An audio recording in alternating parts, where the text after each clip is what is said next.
Welcome back to Focus on Southeast. I'm Dan Woods, General Manager of KRCU Public Radio. We're talking today with Southeast President Carlos Vargas. Most universities have what they call a facilities master plan that usually focuses on buildings and infrastructure. At your State of the University address earlier this fall, you talked about a university master plan in a much broader sense. How do you see a university master plan?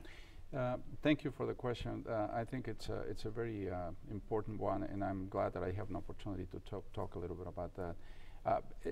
The reason why I don't want to use the facilities master plan is because when you do that, there is the potential for people to assume that all we're talking about is how to make sure that the buildings are painted, that the walls are operating, that the bathrooms are fixed, and they just want to make sure that the building is in good shape.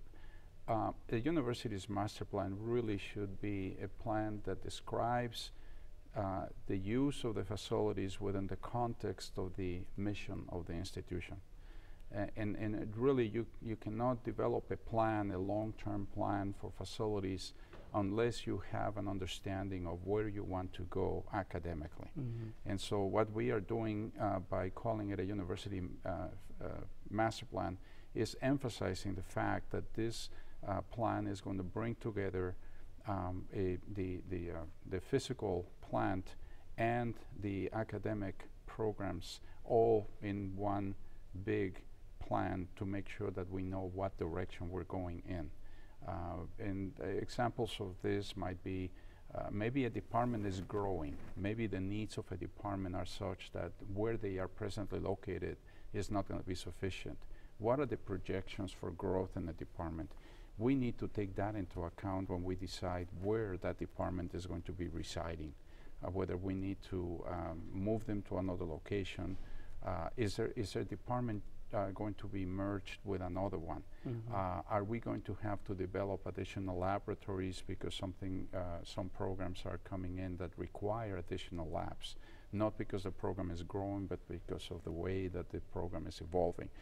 All these aspects have to be taken into account. So the University Master Plan is going to be an effort that is going to be heavily relying on input from the academic community at the university, and blending it, of course, with our facilities management area, and making sure that we have a sense as to in what direction we're going. And of course, athletics is an important part of that too.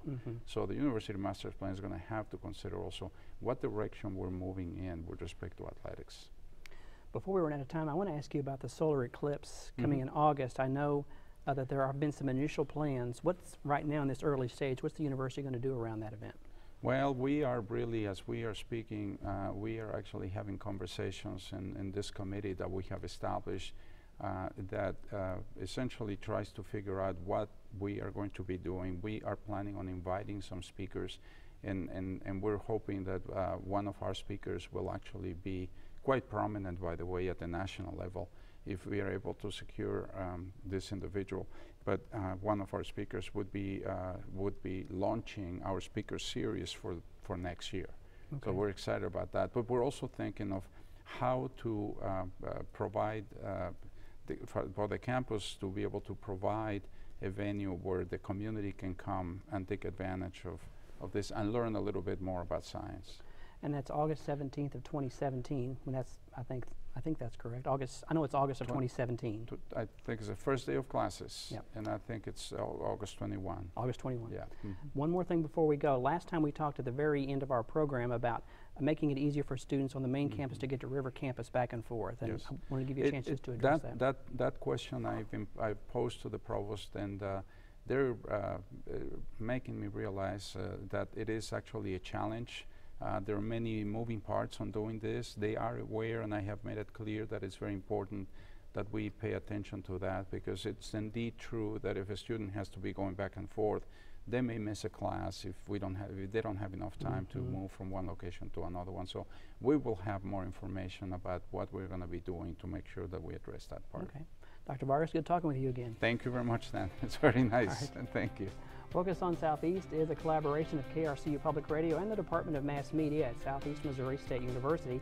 And just a reminder that portions of these monthly conversations with Dr. Vargas will be broadcast on KRCU and are also available as a podcast in iTunes and the NPR One app. I'm Dan Woods, General Manager of KRCU Public Radio. Thanks for watching. Be sure to tune in next time for Focus on Southeast.